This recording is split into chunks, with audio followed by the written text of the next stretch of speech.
Hello and welcome back to Shakesyear. We've made it to the end of Othello. Today is the last day of Othello and we get to hear from Lodovico as he finishes off Act 5, Scene 2, but also real quick, there's my cat, one of my cats. So you can tell we're almost at the end of the play because lots of people are dead at this point. Roderigo is dead. He was killed by Iago. Cassio is injured. He was injured by Iago. Emilia is dead. She was killed by Iago. Desdemona is dead. She was killed by Othello. Othello is now dead. He killed himself yesterday after he eulogized himself and said, like, please don't remember me like this. Remember me like the great man that I was. So he killed himself and then he lies on the bed. So we've got...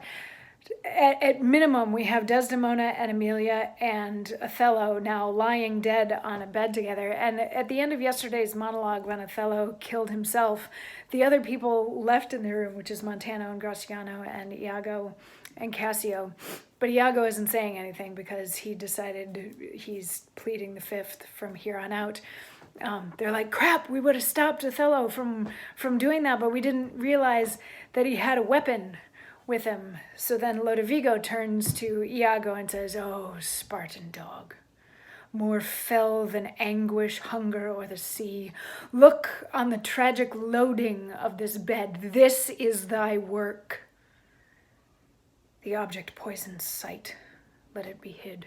Gratiano, keep the house and seize upon the fortunes of the Moor, for they succeed on you.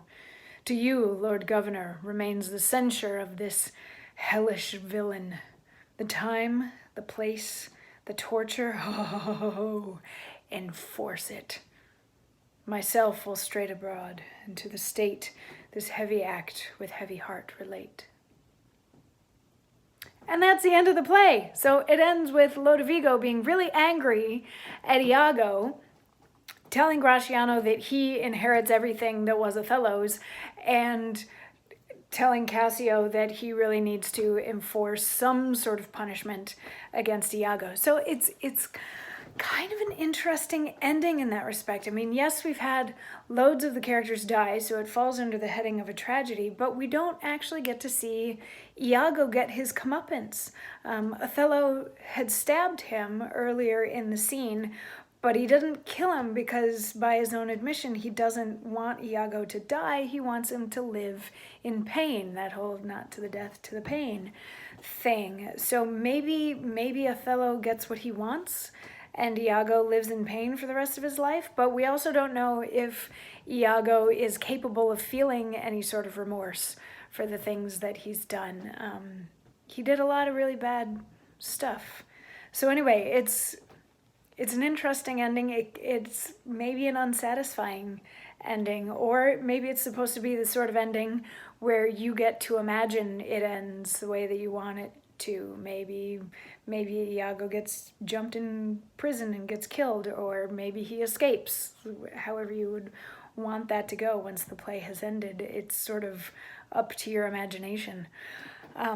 Which I also think is an interesting statement, because on the whole, this play, like, yes, it's about race, and yes, it's about this love story, and yes, it's about jealousy, but what stands out to me probably the most is the gaslighting, and it might be because of, like, the current political climate and all that sort of thing, but it is very much a play about gaslighting and manipulation, and how with non-evidence, but just the suggestion, the tiniest little suggestion of an idea, a person who is strong and steadfast and true can go from that to someone paranoid and jealous and violent, just through suggestion and thought and the feeding of a person's fears.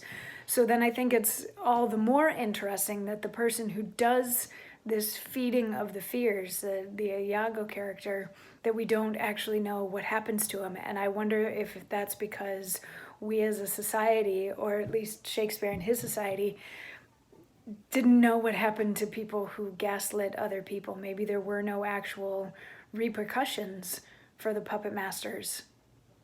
I don't know, something to think about.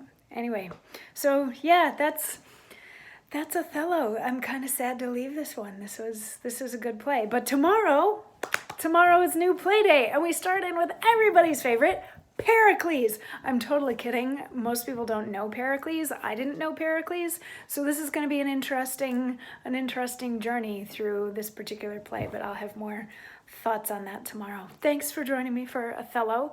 If you like it, leave comments, tell your friends, all of that sort of fun stuff. Subscribe, get the notifications. You know how the YouTubes works. Anyway, I'll see you tomorrow for new play day when we start Pericles. Mwah.